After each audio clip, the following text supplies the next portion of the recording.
is MC Fireside Chats, a weekly show featuring conversations with thought leaders, entrepreneurs, and outdoor hospitality experts who share their insights to help your business succeed. Hosted by Brian Searl, the founder and CEO of Insider Perks, and powered by insights from Modern Campground, the most innovative news source in the industry.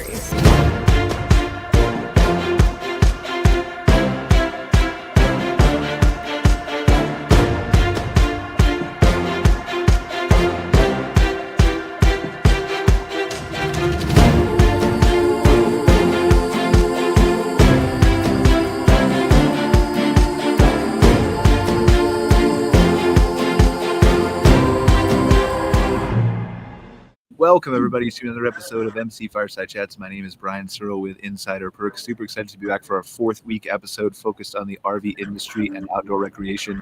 We are missing a couple people this week who are our regular guests. They are down in Elkhart for something that apparently I wasn't important enough, or Patrick or Mark or Eleanore wasn't important enough to be invited to.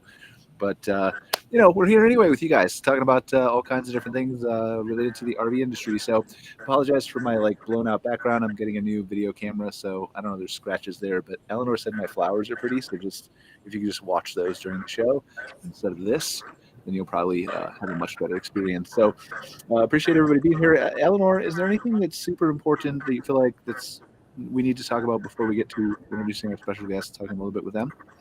Well, I just think, from the dealer perspective right now, as you mentioned, some of our guests are away. We've got the big open house in Elkhart, Indiana, where the manufacturers are showcasing their 2024 models. So I'll be really curious to hear from the industry and our members about what the highlights are that they saw there. I know there's some new manufacturers that are coming out within the industry, so it'll be exciting to see what they bring forward, and some new innovative products as well that have been showcased. So we'll probably know a little bit more on your next show in October. From our standpoint, we're gearing towards our big convention in Vegas, which is at the beginning of November. So really excited about some of the speakers that we're going to be having there, and the dealer education that's being presented on that as well. But I'll turn it over to your guests today, because it's always interesting to hear from the manufacturing and the van life, I guess. And well, I'm going to push back on you just for a second, because I do want to actually briefly, Patrick, just briefly introduce yourself. Mark, briefly introduce yourself, and then I want to talk about this event in Elkhart while it's on our minds, and then we'll get back to you guys for a more in-depth conversation. So Patrick Botticelli with New Jersey Outdoor Adventures YouTube channel. It's a channel based on van life, people's own creations and ideas, and it really helps. It's entertainment, but it also helps educate people on what to expect when they get into van life, some tips and tricks. And I have weekly episodes and a pretty big following, about 345,000 subscribers. So they're all excited to see what's next with the van tours. I've been in the auto and RV business for over 30 years, and the RV portion of the business for over 20 years. So I get a good background on the RV industry, and I actually work at an RV dealership, and that's my 9 to 5. My YouTube gig is a hobby of mine. Very cool. Glad to have you here, Patrick. Certainly looking forward to seeing what you cover and what you've been talking about for the last couple decades, right? Almost. So certainly a lot of inside support from there. Mark, do you want to introduce yourself just briefly? Sure. My name is Mark Harling. I'm the president of Bean Trailer. I'm also the president of Sterling ATM, and Sterling ATM is the mothership for Bean Trailer. It is a company that features brand enhancement for major U.S. banks. So compared to you guys, I'm a relatively newcomer in the RV industry. We've been doing this since about 2017, and we got into it because we couldn't find anything that we liked in the marketplace, and we have a lot of passionate outdoors people here. And in 5 years, we've gone from page oblivion on Google to page one when it comes to off-road teardrop trailers. Now, just to clarify, when you say that we're newcomers, obviously you're not referring to the way I look, right? Because you can clearly tell that I'm not a newcomer by observing, right? Like gray hair, all that kind of.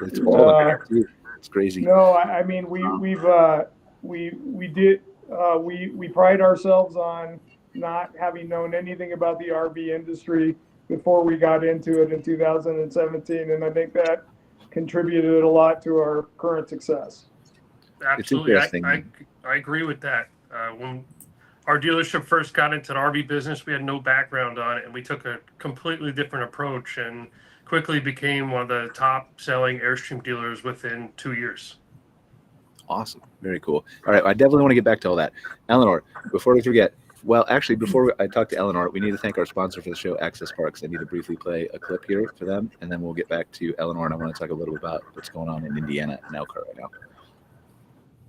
Want to increase your revenues by up to 20%? Guests stay an average of 2 days longer when they stay connected. We are the only provider to guarantee the 25 megabits per second speeds that your guests demand at no upfront costs. And you'll be up and running in just 6 to 8 weeks. With our fiber optic network serving 30 million annual visitors, you'll experience zero risk to deliver guaranteed speeds to your guests, even during peak hours. It's Wi-Fi that just works. Guaranteed broadband is here. Super grateful for Access Parks. They've been a long-time sponsor of us in this 4th week episode. So just if you are a campground owner, park owner, or really, I guess they would work for dealerships, right, too, Eleanore, maybe? So, yeah. Certainly reach out to Access Parks and learn more about their product and what they have to offer. So I do want to talk briefly about, again, we talked about Elkhart, right? So for those of us, and maybe this is just me, right? I'm more in the campground, RV park, outdoor hospitality industry than I am in the RV industry side of things. And so from a standpoint of, a lot of our audience is campground owners who have never been to this open house or don't really know what it is or how it works. Can you just dive into a little bit about, how does this work? Like when you say they're showcasing their new 2024 models, have they already finalized these? In other words, are people just going there to see them and learn what they want to stock? Are they there to get feedback? Like, does Shane, for example, walk in and be like, oh my God, that's horrible, and then they drop and don't manufacture that model? Or how does that work? He might say that, but that's probably not the case. And I'm not sure they'd listen to Shane. But no, so what happens is that, back in the day, sort of historically, dealers would go to a show in November in Louisville, Kentucky, which was right around just after the American Thanksgiving. And that was really a buying show to stock their inventory for the upcoming year. But what we found is that was almost too late in terms of manufacturing product and just stocking product for some of the shows that were starting in January, especially in Canada. They start usually early in the new year. So the manufacturers, and obviously sort of the three big ones, Thor, Forest River, Winnebago, they started moving, actually, I think it was Forest River that started the trend to have this open house where they would showcase their product, which is the new models. So they're already built. It's not, they may have some prototypes of things that they're working on for the future, but generally it is their new line for 2024 that would have come out typically in August, September. So the dealers across North America would go to Elkhart and they're invited by their manufacturers. And they would go and see what is available, what the trends are, what new products might be, but how floor plans or how, some of the floor plans might have changed. There might be just updates in color schemes, but there's probably also updates in terms of materials that are being used or colors, and then just layouts as well. So it's a great opportunity. It's kind of the premier opportunity. There are a couple shows. I mean, there was recently the Hershey show, which is in Pennsylvania. Yep. I know Patrick mentioned he was there. They do have industry days as well. So before the consumers come in, dealers primarily on the East Coast would go to that. So they might not necessarily go to open house, but it's an opportunity for the manufacturers to showcase all of their products. And it's a huge space, right? There's a lot of land there. Some of them are near the Hall of Fame. Some of them rent fields, so there's an opportunity to see a lot of product, and then the suppliers as well. So those that supply products both to the manufacturers as well as to the dealers, they have a supplier show now that's included with that as well. That's housed inside the RV Manufactured Housing Hall of Fame. So it's a really great opportunity for dealers to be able to pretty much talk to everybody that they purchase product from. And did I hear right, Patrick? probably said that you went to the Hershey show. Yeah, I attended the Hershey show as a vendor for Airstream and Colonial Airstream. So we had a display with all new 2024 Airstreams and some new product launches. So I was there for the launch of the Airstream Tradewind, a 25-foot travel trailer with 800 amp hours lithium, 600 watts of solar, 3,200 watt inverter. So it's pretty exciting. Airstream introduced some new touring coach vans, Interstate SC and Interstate 19X. And it's the first time people got to see the Airstream Basecamp 20X REI edition. So there was a lot of hype around the show for all the manufacturers because there was new models that were released that it was first chance for the public really to get their hands on it. And what the open house, historically it's been where manufacturers release their half-year new floor plans and new decors. So, it'll be 2024 and a half models that will come out for December, January, February timeframe. So, being that the industry switches over usually in May. How do you feel the overall, what's your sense of how the Hershey show went? I think it went extremely well. The first day, the Wednesday that was open to the public, I believe the attendance was down quite a bit by a few hundred people, but the attendance quickly picked up the second day of the show and so on. It was still a little bit down from last year. Last year's show is a little bit unique because dealers still didn't have inventory. There were still long lead times for product. And this year now, dealers have full inventory. They could take trades. I think it was a little bit more exciting for people. They weren't ordering out of a catalog per se.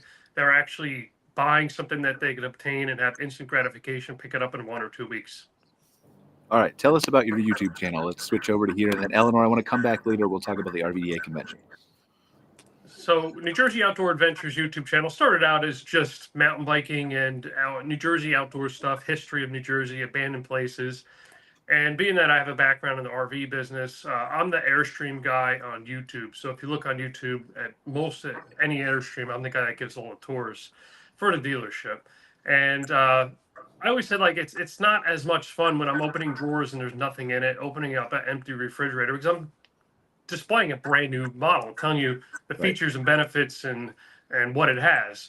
And in my YouTube channel, I would bump into people while I was out biking and doing all these activities that had RVs that had really cool setups. And I would ask them, hey, it was okay if you filmed a tour?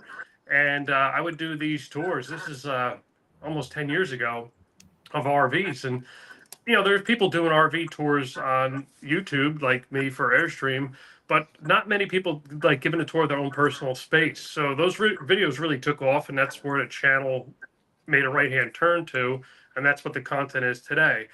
Today, majority of the channel's focus is on people building their own vans and some of their ideas that come up.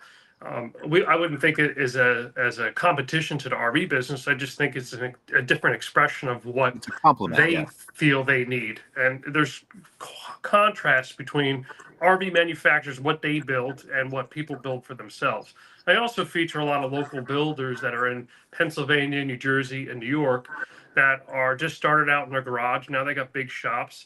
A few of them now are RVIA certified, so they're RV manufacturers. So it's pretty exciting to see the growth just in our local market, just from people that I featured in the past.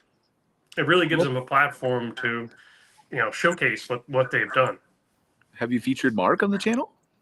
Not yet, but I think I do another thing with Instagram for New Jersey Outdoor Adventures, and I do reel remixes where people send in a reel that they want me to talk about. So I'll do a green screen. I'll talk about what's going on in the reel. So I think I've done a bean trailer once before. I get about a dozen a day that people say, oh, I want you to talk about this. And it's always based around camping or tiny house or something related to like outdoor activities. So I think I've done one. All right, well, let's talk about what Bean Trailer is for a second, and then we'll come back and talk more about the outdoor adventures and stuff like that. Mark, you want to introduce your company briefly? Yeah, so we're out here in Utah and basically on the doorstep of 4 hours in almost any direction. You have incredible outdoor activity. You have Moab, you have Southern Utah, you have the Tetons, you have Zion, Yellowstone, Canyon. the list goes on. And those are the ones that people have heard of. More importantly, there's a million other ones. Every time somebody comes and picks up a bean trailer, whether they're from Nevada or Idaho or Arizona or Colorado, they tell me about places that they've been, I've never heard of, and they sound amazing. So, we're very close to basically a lifetime of outdoor activities. And, Cindy and I, my wife, are mountain bikers, and we were looking for a small trailer. Didn't really find anything that really met our requirements. And so we, because I've got 30 years of design and manufacturing experience, came back and designed our own trailer, and it quickly became a big hit. And it's basically a trailer that's all one piece fiberglass shell.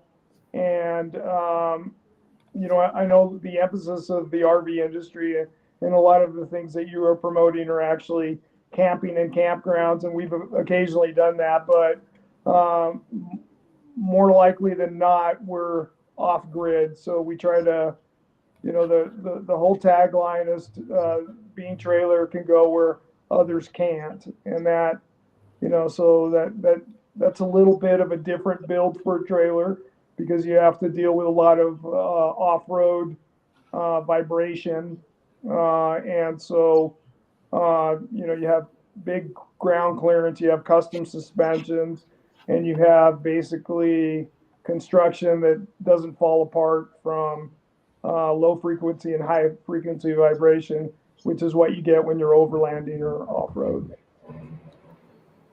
But we're looking at your website right now, so I'll just go on down through to look at some of the models and stuff. Is there any one in particular you want to dive into and just show off real quick, or?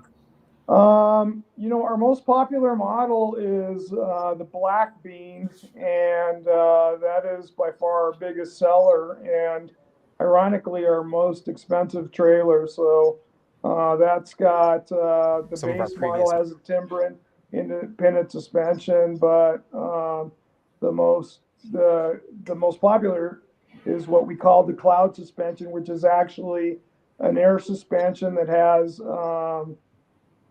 custom trailing arms, has a Fox reservoir shock, and the air suspension allows it to lower so that when you're on site, you have a good height for the galley.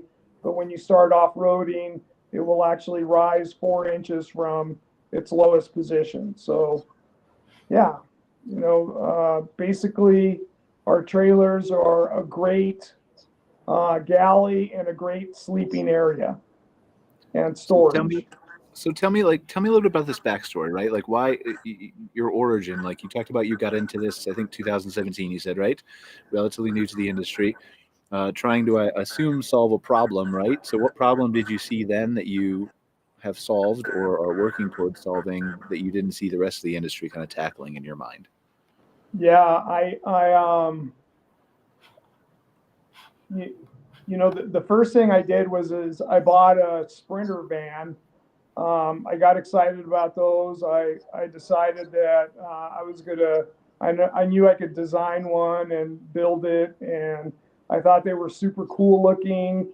And so I, like many people, put their name on a list and waited and got my Sprinter van. By the time I drove from the Mercedes dealership to my plant, I knew that this wasn't going to be a good match for me. I could tell that the van, creative people, we were just at a van show in Reno, and those vans are incredible. And if you're a do-yourselfer, like Patrick was saying, that it gives you an opportunity to really put incredible creative touches on that. But, in my mind, a van was basically from the ground up by design meant for utility and cargo. It was designed for workmen and people who are delivering packages. And so you can make them pretty cool, but there are some compromises that are baked into the inherent design. And so then I saw a small trailer. I saw a little tab trailer made, I think in Elkhart, Indiana. And I saw that and I fell in love with that. And I did a bunch of research on the internet and saw that it was built by the Amish. And I thought, man, if it's built by the Amish, then it's probably got a high level of refinement. And so I went to a dealership here locally and saw one. And the thing that immediately struck me was that the ergonomics were not right for me. I've been in creating environments with my human factors background for 25, 30 years, and the space seemed a little cramped to me. And I could tell by the way that it was built that it was built mostly to be used on road with a little bit of gravel road. And so I knew it wouldn't survive the places I wanted to take it. So I wanted something with more room, and I wanted something that could go where you couldn't take a van or you couldn't take other trailers. And that's when we started designing Bean Trailer. Okay, makes sense to me. Anything else you want to add, like to talk about, like some of the where you headed in the future? Like, where do you want to take Bean Trailer? Like, obviously you've got these great products; they've been fairly successful already. Is there something that you're looking to develop that maybe you can share with us? If it's a secret, you can just say no, I can't talk about it. But where you want to go, maybe in the next 5-6 years? Is there something that you got your eye on that you'd like to produce or solve? Yeah, ironically, it's our most luxurious trailers are the ones that are doing the best. And so we're going to go up from there. And which is fascinating to me, right? Like, I'm sorry, I don't mean to interrupt you, but that's fascinating to me because we're kind of talking about, and Patrick, feel free to weigh in on this too. We're kind of talking about the merger of two worlds here, right? Like luxury, but also off-road, van life, but smaller, but still like I think there's a perception from people who are outside of the van life industry or the small trailer industry that luxury can't work in such a small package. Is that fair as a perception that's happening, even though that's not probably accurate? I think, are you a factory direct or you have dealerships? We do not have any dealerships. We sell directly to our clients who come out and pick up their trailers. I think it's smart doing the higher end because a person that knows exactly what they want, they're willing to spend the money. You don't want to be in the price competition, a feature competition of 15 other RV manufacturers that build a teardrop style trailer. You either want to pivot, if you don't have dealership network, you either want to pivot to the ultra high end for that specialty buyer or really, really low end entry level price point. And I've seen smaller businesses become successful in both avenues. The middle's tough to compete. And the middle, it's funny that you say that because in the last year, it is that middle that has been the most impacted, right? You would think that the high end would be the most impact, but it's not. It's that middle. We notice that people in that middle category are much more careful. In 2021, and like people would barely ask the price of anything. It was whatever like, they can get their hands on. Yeah, it's just like I just want to buy it. Well, don't you? Well, yeah, I do care a little bit about the price, but now, people research harder and they're holding their checkbook much closer to their chest, and so that middle area has been a challenge. That's where we've seen the biggest decrease in sales. So, Patrick, to your point, the area that we're trying to do is, we're sort of abandoning that middle for right now. We're trying to create a more value-oriented trailer that doesn't compromise on construction, that you can still take, where you can't take other trailers, but something that appeals to those who are much more price sensitive. And that that is a big part of the market right now, at least from our small perspective as a custom trailer manufacturer. Do you feel that's the same, Eleanor, as the dealers? That the middle is being squeezed out a little bit, or? Yeah, we've seen that this year. I mean, Mark was saying, 2021, everybody knows it was crazy. There wasn't enough product out there for the consumer demand. 22 was a bit softer, and this past year, we're still seeing high end. High end is still selling at the dealership level. It's kind of the family models. When you've got families that have a limited discretionary income, with interest rates obviously that have gone up, and the price point for just affordability of living. So we're seeing some of the affordable models that are a little bit on the lower end are going, and then the higher end as well. So it's very similar. And the reason I ask that is because I feel like that, and sorry, I'll just jump in 1 second, Patrick. I feel like that's the same thing we're seeing on like the camping side of the business too, is that there's a shift towards, I'm going to stay on BLM land, or I'm going to take it off-road in van life, or I'm going to stay at a state park or a provincial park, or I'm going to go all the way to the high end, to the glamping, to the luxury experiences, to whatever. Like certainly there are tons of people still camping in the middle, but I feel like there's, from the outside looking in, not owning a campground and just talking to everybody, I feel like we're seeing that same pivot. But go ahead, Patrick. So it's smart having entry level, medium, and high, because you'll have loyal customers that will only buy your product. So you got to get them in the door. So you got to have an attractive price of an entry level unit. And whether they decide to upsell themselves straight away or they buy that entry level model, if they're a loyal customer of yours, they'll be back for the higher end model. So you got to actually, you got to check off all those boxes to scale the business. But I see it with the craft van builders right now. They're only doing and excelling right now in the really high end stuff. There's still a market for the really, really low priced value stuff, just to get people to call, get people in the door.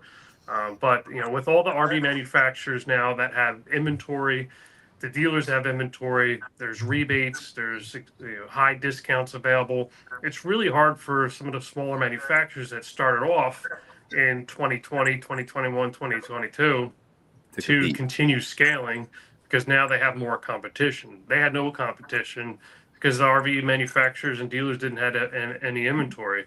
Bean Trailer's been around before all this, so they actually got their foundation built prior to everything that exploded. And they learn a lot from their customers. I'm sure when they do their rallies and get-togethers, they get a lot of feedback, and that's how other RV manufacturers build and develop their products and improve their products based on what their customers say. And those loyal customers, I've had Airstreams that I've sold families 8, 9, 10 Airstreams over the years, because they keep coming back. And not only because they love the brand, but they love the dealership, they love me. And loyalty is very important, keeping those customers happy. Do you feel like there is, and we, again, parallel in the campground industry, right? Do you feel like as people do start to be more guarded with their pocketbooks and careful about what they're purchasing, and again, steering more toward luxury versus just buying whatever is available on the lot like they were the last few years, is there a need for manufacturers to kind of have their thing, or their, like Airstream obviously has their thing, right? Or Bean Trailers has their thing. Is there a need for them to identify, in order to compete, like you were just talking about, is there a need for them to identify something that really sets them and their brand apart? I think it's going to be important that they have something, no matter what it is, that sets them apart. But in order to stay competitive, they're going to have something else that every other RV manufacturer has at their dealer showrooms. Otherwise, they're going to miss that little market right there. What are your Mark? I think I'm trying to remember a saying, but a bull market is sometimes mistaken for brains. And so I think when, a bunch of people got in based on what's clearly proving to look like a spike, which is, I think for the RV industry, it's a year different.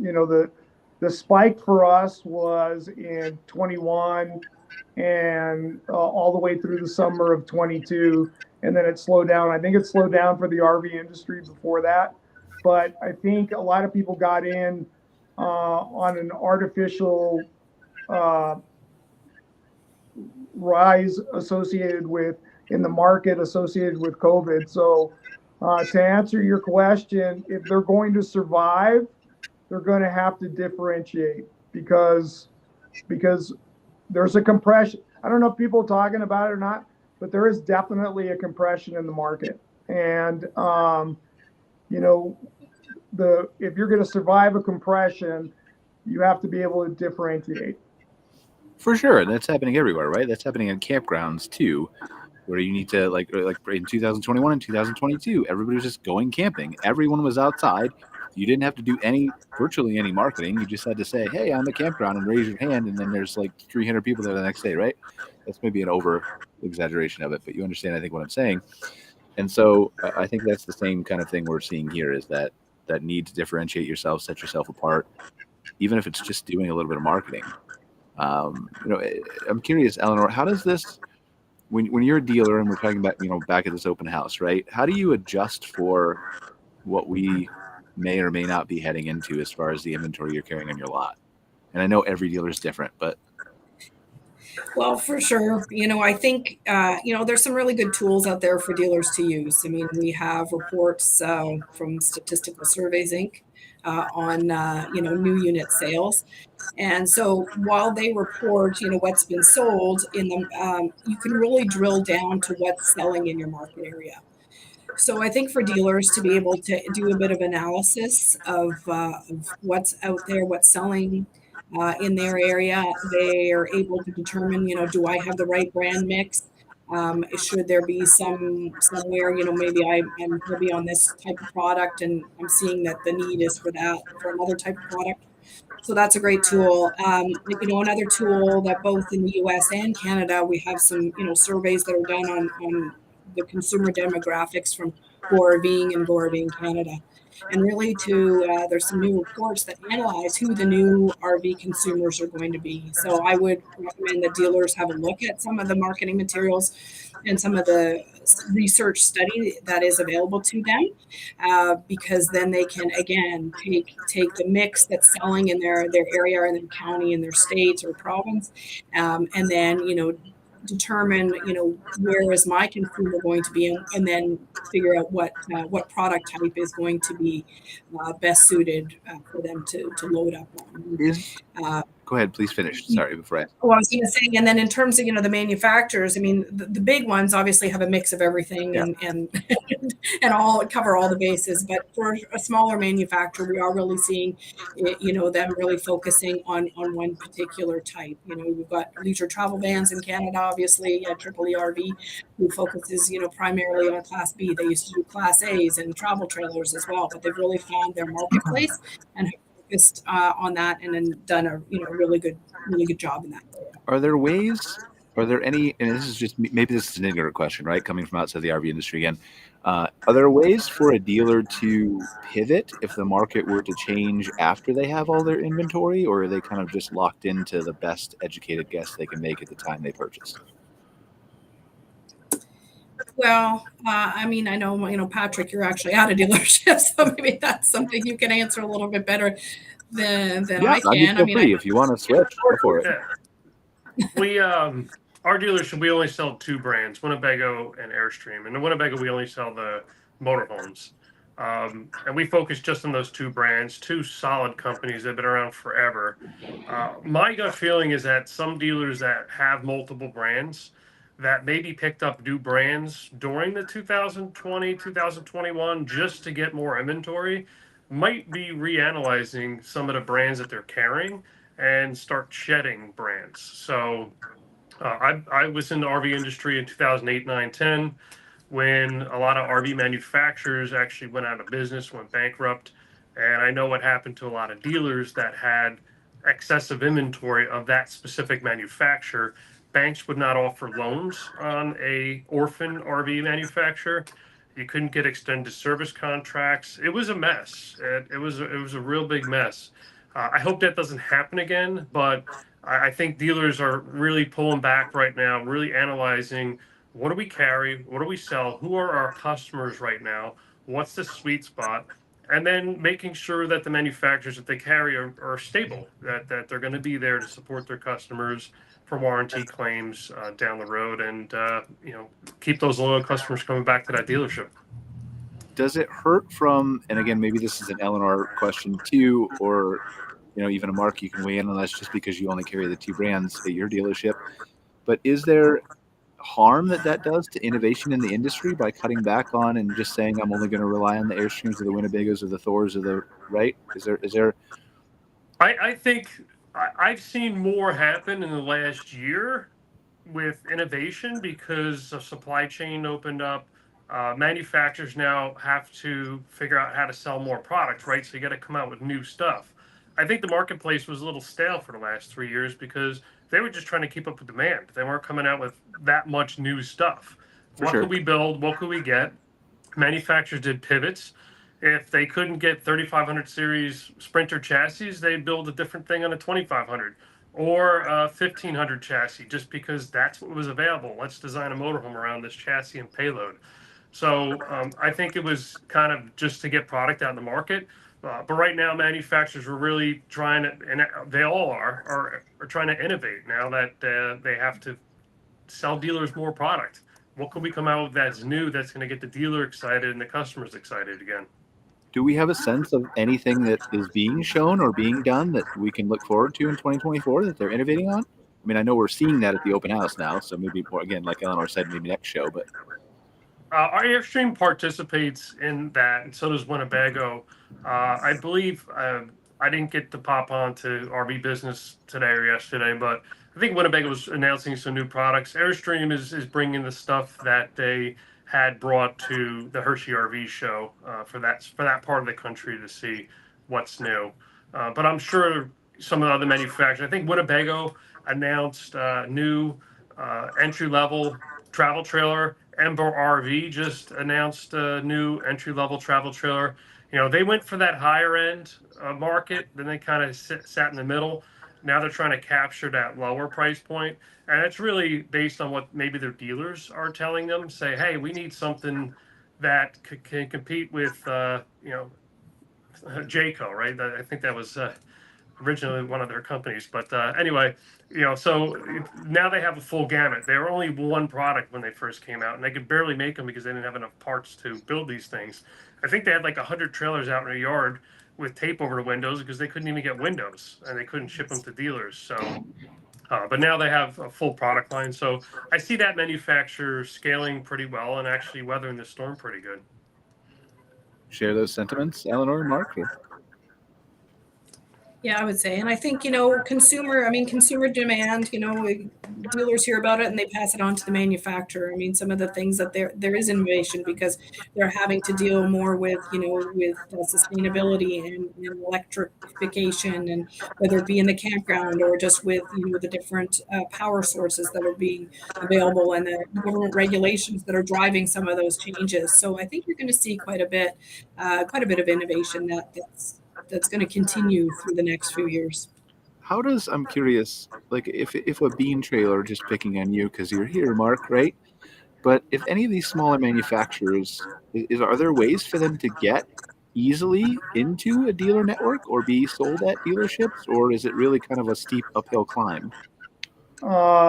For a dealer network is not necessarily. Right?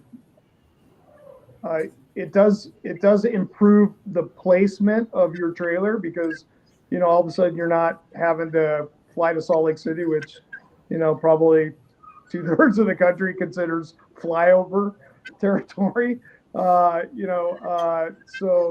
that is a challenge, and obviously getting trailers, but there's so many significant differences between a custom off-road trailer and what you would find in an RV lot that for sure it makes it difficult. I haven't seen that model used successfully. I can weigh in on that too. Yeah, please go ahead, Patrick. And I guess just for clarity, I was going to say, I'm not talking about the custom trailers, but just the smaller manufacturers in general who are trying to get a foot in the door. I think it's the smartest thing he did just to stay as a factory direct. Phoenix Cruiser out in Pennsylvania has done it forever.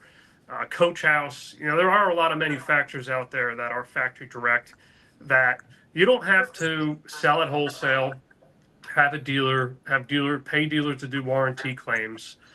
Every state has different laws on how an RV manufacturer, what happens if the dealer goes out of business and buying back inventory. It's very, very complex, and he would be taking and selling these at a lower profit margin to satisfy these dealers, or the price would have to go up substantially because now you have MSRP invoice, and then you would have obviously his cost to build it. I think he's doing better this way. And also, too, it's a destination. Casita, if you want to buy a Casita trailer, you drive out to Texas and you buy a Casita trailer, you have it delivered to your house. He has the same business model, and he could really do some more custom stuff if a customer wants, where if it's sitting on a dealer lot, if that dealer can't sell that stuff, he has to buy all that stuff back. It goes back to the factory. So in different states, there are different laws for that. Well, let me give you an example, okay?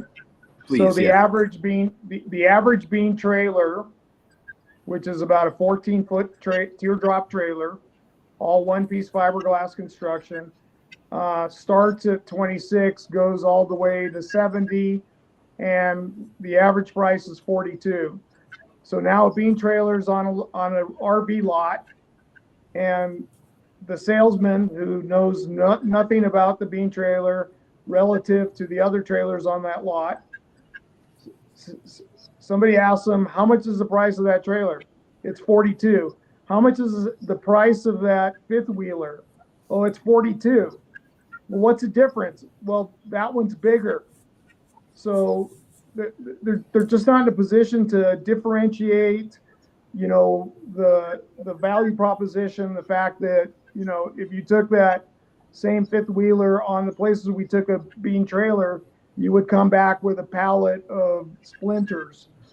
And so it doesn't work for our model.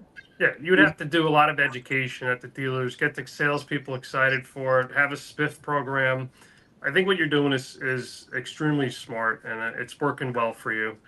Do you have a yard full of inventory? I noticed like a 14-day lead time to get one. So we have inventory trailers, and we have custom order. Most of our trailers are custom order that get delivered anywhere from 90 to 120 days after the order date. But we do have a handful of inventory trailers. But that is, it's a mere, Patrick, a year and a half ago, we wouldn't have had a single inventory trailer. It wouldn't have been here. Yeah. It'd have been gone. Financing and trade-ins, or is it up to the customer? Nope.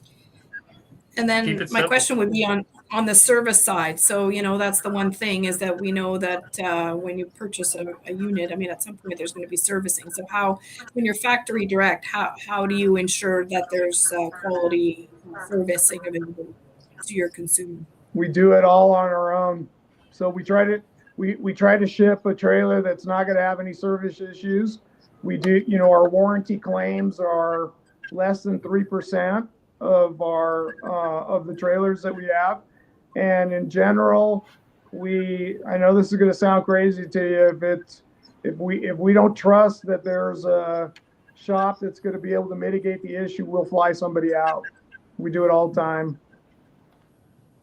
We repair it at your house. And that is the greatest motivation to not send anything out that needs to be repaired. Does this in some ways, and I just want to give you a chance to weigh in from a dealer's perspective to Eleanore, and obviously Patrick, you can too, but does this in some way complement and work better for dealers too, given that they can specialize in certain areas and models that maybe have a broader appeal than a niche market? Does it make sense for all this to work this way on both sides? Well, obviously I'm a dealers association, so right, I know that's why I'm giving you they've basically been talking about some negatives, but I don't think they're actually negatives. Well, and I think there is product that might be similar that is sold through a dealer network. I for me the big thing is the servicing part. Now, if it's true, and it doesn't need servicing, then great. But we do have laws in Canada about selling product and standards, and so I just want to ensure consumer safety, right? And as long as the consumer safety aspect is met, then it seems like Mark has a business model that's working for him. Are you RVIA certified yet, Mark, for your product? Oh, heavens no. I will never be. That is the lowest. I can't imagine. Treading into some dangerous waters here. All right, go ahead. Yeah, well, I mean, yeah. So maybe the politically correct thing to say is that we're not politically correct here. We have people who will rebut you. That is of no interest to us because that is such a low standard. So we are. Okay. Now hold on, because I don't know anything about the RVIA standard, right? But I want you to explain why you believe it's a low standard instead of just saying it. Because in general, RV quality is an oxymoron. The reason we started Bean was because of I couldn't think of any other industry that can get away with such schlocky, poor craftsmanship. And if you built anything else in the world to what most RVs are built, you would immediately get sued. If you hired a contractor in New Jersey and said, hey, and the guy said, good news, man, I built your house to RV standards, Patrick, you'd immediately hire a lawyer to litigate. So yeah, I think we owe a lot of our success to not taking the lead in how RVs do it. So we do have the certifier. It's PNW out of the Northwest, but the REVA standard is something we'd never be. We would not be proud of that. I don't know how else to put it. I want to make sure that we're giving a chance to balance this from a dealer side, right? So Patrick or Eleanor, because I don't know anything about it. There's a standard, just like when you're building a house, it's building code. I'm familiar generally with the standard, right? But it doesn't mean that the manufacturer has to do the bare minimum. Some do, but it has to have a fire extinguisher certain size within a certain proximity. The appliances inside have to be UL listed. There's a whole long list of things that they have to do, and it just gives the customer peace of mind that at least it was built to the bare minimum of the standards of the industry, hopefully better. But keeping at least, right? Again, keeping at least. It doesn't every RV is like that. Your sell would be on it like, we build way up and above the RVIA standard. Here's their guideline. We got the seal on the trailer. That means you could trade it in down the road. It's an NADA JD Power listed. You could get RV insurance on it. Lemon law, whatever comes with that. But it's definitely something, even though you don't agree with the way the RVs are made and your product is believed to be better, it's something to think about down the road to protect your customers when they go to purchase, gives them a little bit more peace of mind. And if they have a total loss, they have a value based on JD Power because it's RVIA manufacturer, and they won't have any problems traded into a dealer if they wanted to get out of it. Well, and a bank loan. This is what I wanted to get to, right? Because obviously, it's okay for us to have and hear both perspectives of each side of the story, but very clearly, there's a lot of respect for the bare minimum RVIA standard, whatever that may be, because it's setting that ground floor, and it's very important to do that, I think. And every year they up the ante too, which is good. It keeps manufacturers on their feet. I mean the standards are there. It's actually the NFPA 1192, which is the National Fire Protection association that puts it together, and it is a safety standard. And in Canada, we have the CSA Z240, which is the Canadian Standard Association. And ultimately, I mean, they are safety standards. Now, I know in Canada, we have provinces that mandate that. So if it is an RV, it has to be certified to that by an accredited third-party inspection agency. So it's very stringent. So it's, again, you can build above and beyond, but you're utilizing the minimum of the safety requirements as deemed, safe by the inspection agencies. Well, and I think, to be fair, like, again, like, it's okay to criticize, it's okay to right. I mean, again, I think we're a base standard here, but I think it's more important to say that, from RVIA standpoint, and again, I'm limited in the RV industry side of things, but when you look at the campground side of things, and even talk about, like, we had a show I think a year ago about RVIC, National RVIC, a year and a half ago, trying to come out with standards for campgrounds. I think it almost has to be a base set of standards, doesn't it? Because if you get too high, you're going to alienate a bunch of people who don't want to participate in your standard anymore. So I think that's really let me clarify. Yeah, please. I'm not saying that it's not a good idea to have a third-party certification for all the reasons that you guys have enumerated, for sure. I just don't believe that's it's not the right direction for you. It's not the right direction for us. Yeah. Which is perfectly fine. Yeah. We just want to make sure that we're balancing with, like, it's a you. It's not just a you thing, but it is what works for you. Yeah. And there's the thing that people don't talk about is there's a lot of political, there's a lot of politics and toll bridge fees that are bundled into your RVIA membership. That it's not. I mean, it isn't there. Yeah. Sometimes those fees are really worth it for the RVDA. They go to bat for you with Congress when different laws are about to change that would affect the RV industry, especially when it comes to RV financing, RV insurance. They go to bat for you. But yeah, it is expensive. It's a cost of being a dealer or a manufacturer.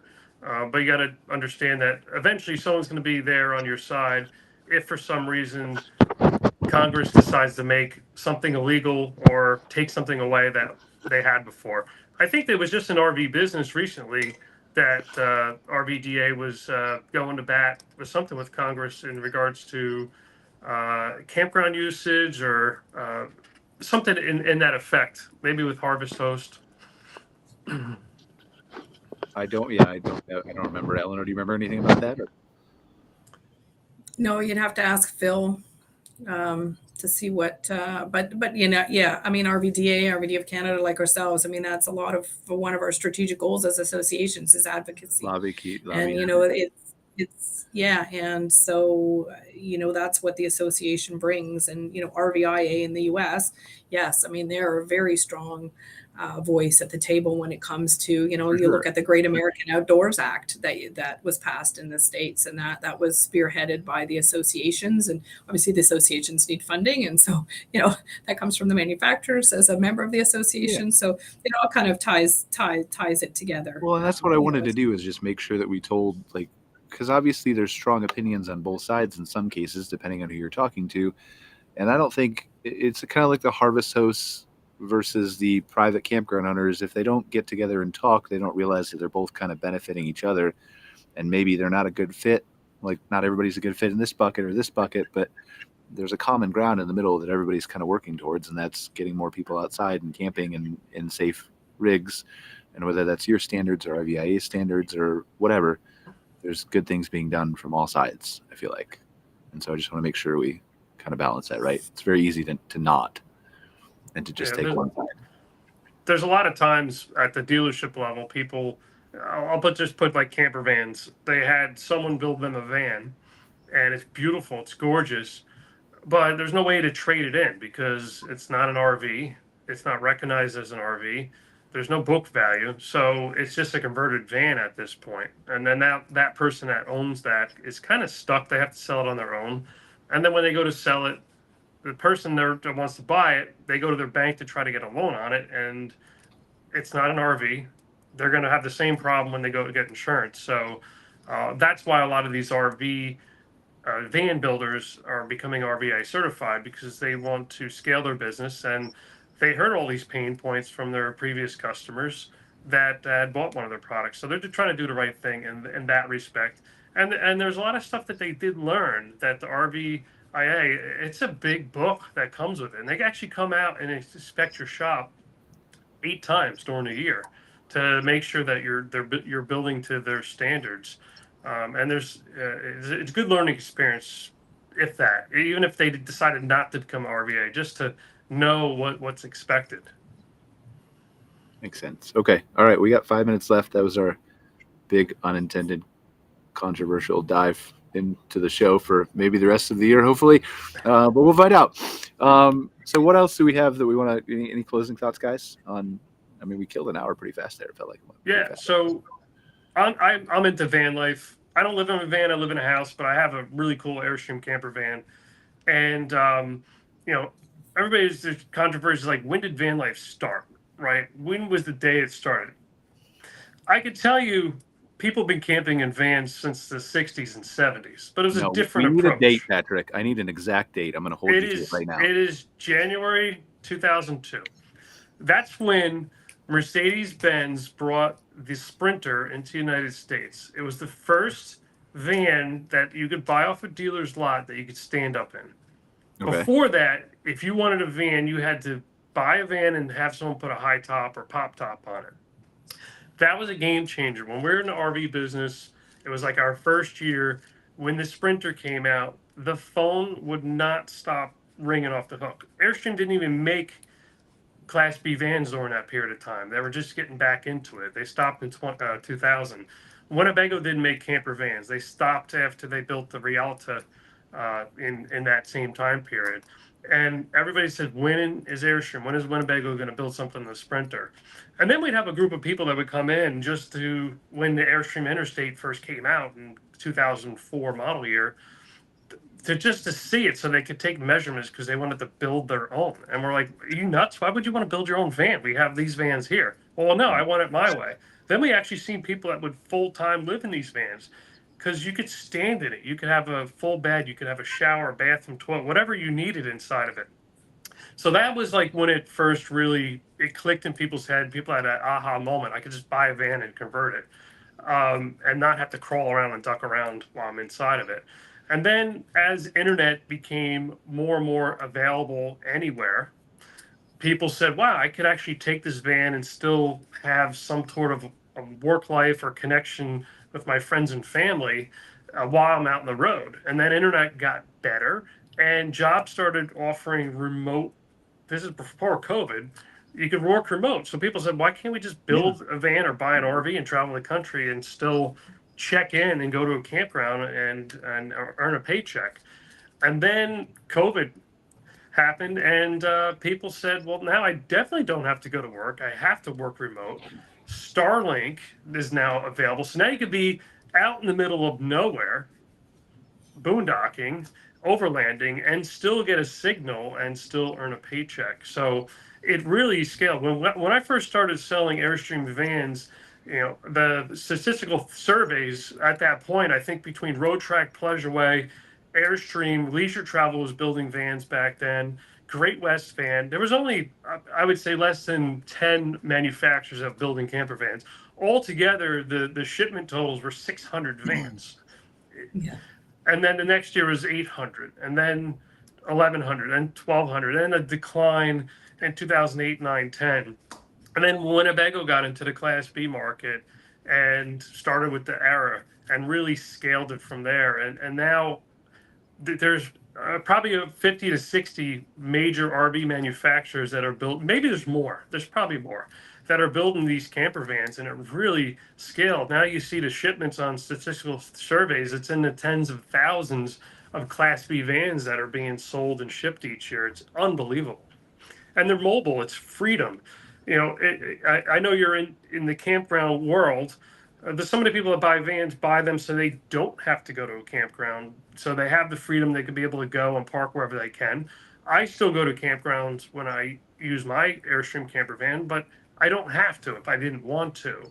It does give me that freedom. Whereas if I had my Airstream travel trailer, I really am reliant on going to a campground to plug in and let it set up for the day. That would be my base camp. And I could go out in my truck and do my adventures and have a place to go back to. So what we really need is like some kind of a hybrid Tesla summon feature, right? So you can go hike in the boondock wilderness, do all your nature things, and then just send the trailer to the campground to power up its EV and then drive back and pick you up when you're done, right? Yeah, Airstream came out with the prototype. We get calls on it all the time. It's nowhere near even being complete. It's called the E-Stream. It's a trailer that actually self-drives. It has to be towed by something, but it actually propels itself. So it doesn't lower the fuel economy on the electric vehicle that's pulling it. And it's 100% runs off-grid, off lithium. It is unbelievable. And they had it at the Tampa RV show January 2022. And they were just driving this thing around, remote control. And it was pretty fascinating. So I can see that's the direction that the RV industry may eventually go. They're a long way away from developing this product because now you have something that actually drives. So there's National Transportation Highway Association. There's lots of laws and things that they have to get approved in order for this to work. But the idea is out there. All right, we'll have to dive into that on a future show sometime because I'm a big geek and I'd love to talk about all that kind of stuff. But I really appreciate you guys being here. Eleanore, any final thoughts before we wrap up? We're a couple minutes over. Well, thank you very much for the opportunity. It's always a pleasure, and it was nice meeting you, Patrick. And maybe we'll see you at the RVDA convention sometime. Patrick, where can they find you on YouTube? So it's New Jersey Outdoor Adventures on YouTube. You do go outside of New Jersey? What's that? You do go outside of New Jersey occasionally? I do. But my home base is New Jersey. I love New Jersey. You could do everything in New Jersey. You could drive an hour in any direction, and you're either in Philadelphia, Atlantic City, New York City, Catskills you could get to pretty quickly, Jim Thorpe, Pennsylvania. So you could be in the city, in the country, on the shore. And I love the Jersey Shore. The beach is unbelievable. Awesome. Eleanore Hamm from RVDA of Canada. Appreciate you being here as always. And Mark as well. Mark's here. He just popped back in. So hi, Mark. We got to go. But thank you so much for joining us. And it's beantrailer.com. I'm just going to speak for Mark. Beautiful product. I love what you guys are doing out there. I admire it. Awesome. Appreciate you guys. Thanks again to our sponsor, Access Parks. We will see you next week. We'll be live from the glamping show in Denver, Colorado. Take care, guys. Appreciate you. See ya. Thanks for joining us for this episode of MC Fireside Chats with your host, Brian Searl. Have a suggestion for a show idea? Want your campground or company in a future episode? Email us at hello@moderncampground.com. Get your daily dose of news from moderncampground.com. And be sure to join us next week for more insights into the fascinating world of outdoor hospitality.